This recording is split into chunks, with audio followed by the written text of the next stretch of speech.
Well, welcome everybody. It's great to be back with you. It's been a little while. As you know, I think I told you last time I was going to be away for a couple of weeks. Um, Actually spent the last 2 weeks, I think, doing more work physically than I've done probably in the last 5, getting the house ready and everything else. We got a wedding coming up on the 18th. My daughter Elizabeth's getting married, who actually graduated from the Abbey, and we're excited about that. But I thought I would just give you an update, what's happening. One of the things I know many of you are interested in is some of the details. I told you I'd try to get you more of those details related to what are we doing related to COVID-19 and our preparedness here and so forth. And I'm not going to read the whole thing to you, but I want you to know that there is a full listing of all the things that we're involved with. There's even greater detail than this, obviously. This is all going to be posted. You can go read this all. As a matter of fact, I'm asking you, please go and read this so that you really have all the details that you might want. I'm just going to give you a couple of highlights right now, some of the things that you may be interested in. The good news is we have a great relationship with Gaston County and with Paramount Health, the hospital that we're going to be partnering with here soon in terms of the hospital on the campus.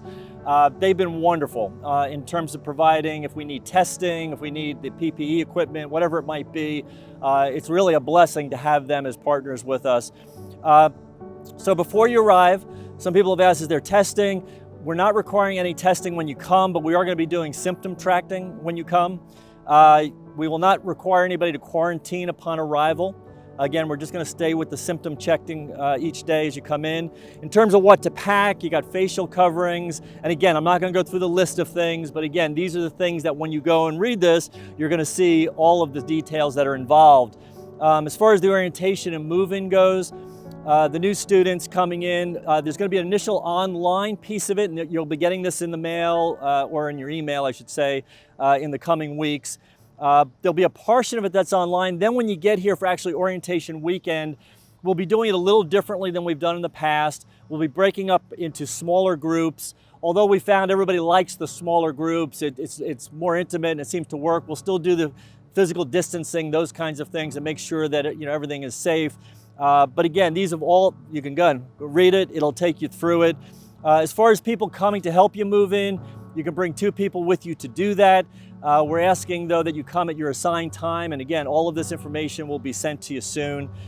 When you're back on campus or returning to campus, as I said, we're going to do the symptom tracking. If I can pull this up kind of quickly here, we actually have an app at this point. It's called Campus Clear. And you get to put in your symptoms and so forth. I don't know if you can see that or not. I got a little smiley face on there that says I'm good to go because I don't have any symptoms, thank God, at this point. So we have that. We also have the social distancing, which is the 6-foot minimum that we've come up with. Modified shared spaces, those types of things.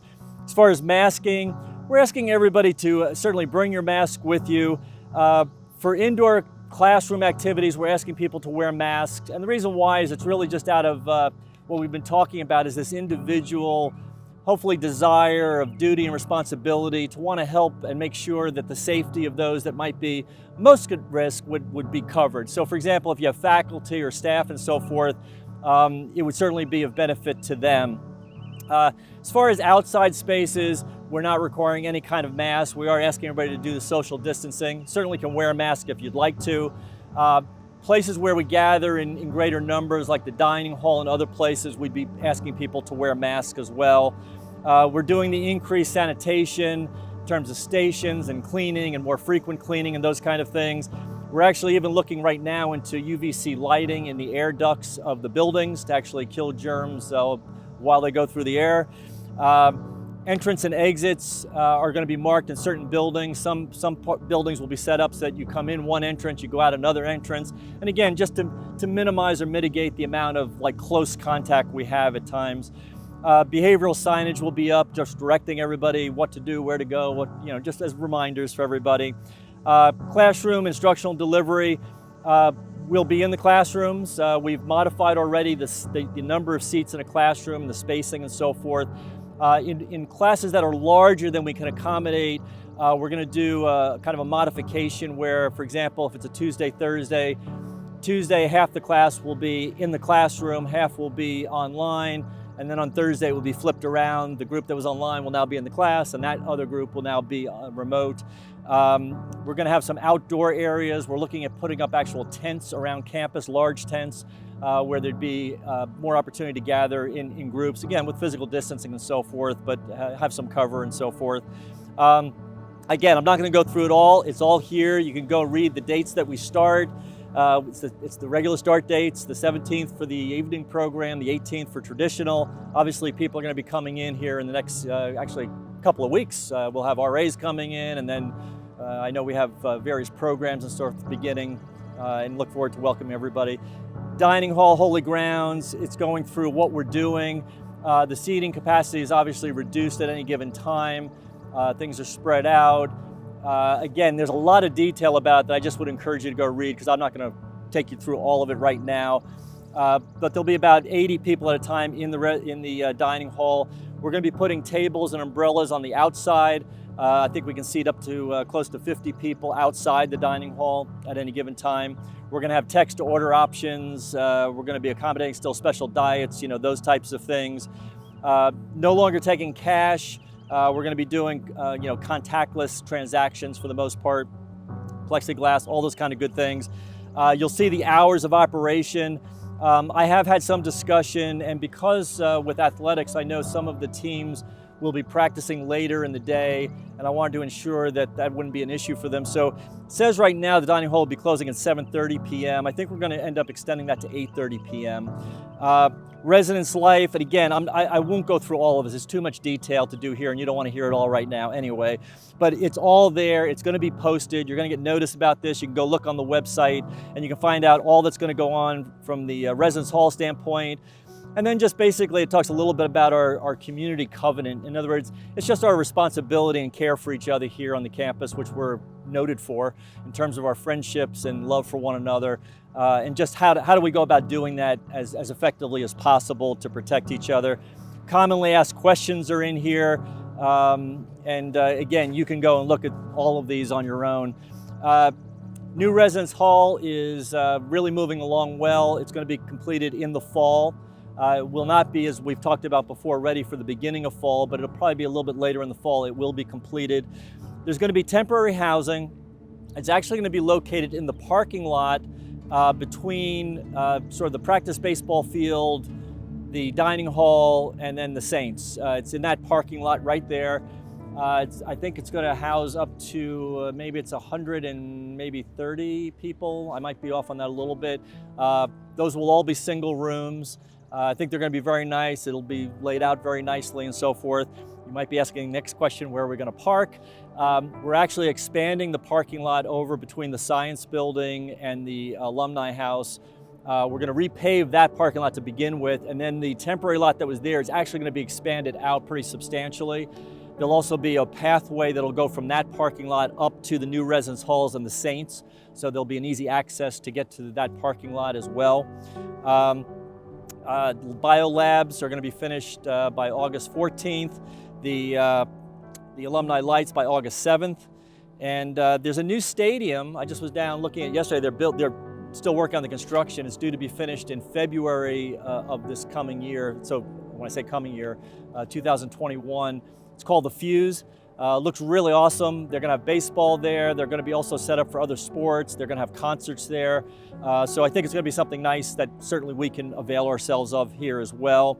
The hospital is still on track for 2022. And then there's also a hotel. I don't know how many of you knew about that, but the Southern Benedict Society is actually putting up another hotel. It's going to be next to the Chick-fil-A. I think it's a Hilton. It's called Home 2.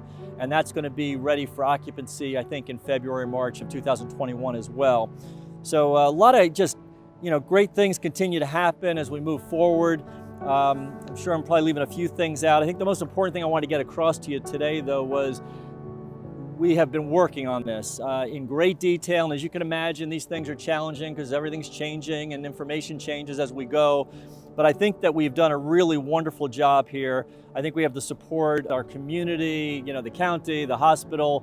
And so there's been a lot of thought and a lot of care, and looking forward to you coming and helping to be part of this and to help make all of this work with us here as we start the fall. The last thing I wanted to do is normally at the end of the year, we have a kind of a full meeting of faculty and staff, and we acknowledge those that have served here and are retiring, and we didn't get a chance to do that this year. So what I'd like to do is just at least show you. I think Rolando Rivas is going to put it up on the screen for you as well. But I wanted to maybe take a moment. This is to Dr. Leslie O'Connor, and what we try to do in these retirements is we put up a photo that hopefully has some meaning to that individual. So you can see Dr. O'Connor right there. This is the choral group or the choir that she had participated in during her time here. Dr. Leslie O'Connor, Assistant Professor of Mathematics, exemplar of excellence and virtue, has dedicated her life to making a difference by educating, mentoring, inspiring generations of students to seek truth, so that in all things God may be glorified. Her service here has been really remarkable, 15 years of service, and just wanted to take this moment and make sure all of you got to see this and to acknowledge her and all the good work that she's done. So I don't know if you'll get a chance to speak with her or write to her if you know her, but it might be a chance for you to contact her and just to congratulate her and thank her for all that she's done. The next is Dr. Bill Van Leer in economics. And again, Dr. Van Leer, professor of economics, has dedicated his life to defeating the dark forces of time and ignorance by educating, mentoring, and inspiring generations of students to seek the truth in all things so that God may be glorified. Wonderful teacher, 35 years of service. You know, think about your own lives as students. You know, 35 years is an incredible amount of time to dedicate and to focus and to master your discipline and to share that with others. And so want to thank him so much for all that he's done for this community and for our students. And then finally, last person retiring this year, thanks so much, Gabby, this is Dr. Lynn Schoaf in accounting. An associate professor of accounting. She, again, exemplar of excellence and virtue, and she's dedicated her life to teaching the language of business by educating, mentoring, inspiring generations of students to seek the truth so that in all things God may be glorified. And the quote up there is, "Accounting is the language of business," by Warren Buffett. And again, this was a photo of the Abbey, and hopefully that will be something that will always remind her fond time here with students and faculty and staff and community. And again, you know, 38 years of service is an incredibly inspirational, encouraging, energizing example for us to have someone who's dedicated 38 years of their life to teaching and helping you and others and generations of students. So again, I just want to acknowledge and thank each of these individuals for the great work that they have done here. And then finally, it's not a retiree, but it's someone who's been a longtime member of our community. Dr. Marilyn Martin Schwann is a associate professor of chemistry. She's going to be moving on. She's going to actually be moving back to Maine, which is where she and her family reside at this point. And she's a longtime Maine native. And she loved Father Arthur. And if you didn't know Father Arthur, he passed away earlier this year. And he was a chemistry professor while he was here teaching. And if any of you got to know him before he passed, he was just such a wonderful, good monk and man, and just so kind and enjoyable to be with. And I think Dr. Schwann had a particularly good relationship and appreciation for Father Arthur, and so we thought this picture would be something that would always remind her of, again, fond memories of Belmont Abbey College and her time here with the students. And so just want to thank her over her 18 years of being involved with the Abbey. Just want to thank her for everything she's done as well, and I hope that you'll send along your prayers and best wishes as well for her. So again, a little awkward trying to do that on camera spontaneously, but I thought it was really important. We didn't get to acknowledge these individuals this year due to the COVID-19 and all that's going on, and I just want to make sure that we did that now. So again, I'm really looking forward to seeing you soon. It's getting close now. I'm feeling it. Like normally I can't wait for you to get back, and that's when you left in June. You know, having left in March, I'm in deprivation. I can't wait for everybody to get back on campus. And now it's only like 2-3 weeks away. We're going to start people rolling back onto campus, and certainly by the 18th we'll be going full bore. So until then, take care of yourselves, get ready, and I look forward to seeing you soon. Take care and God bless.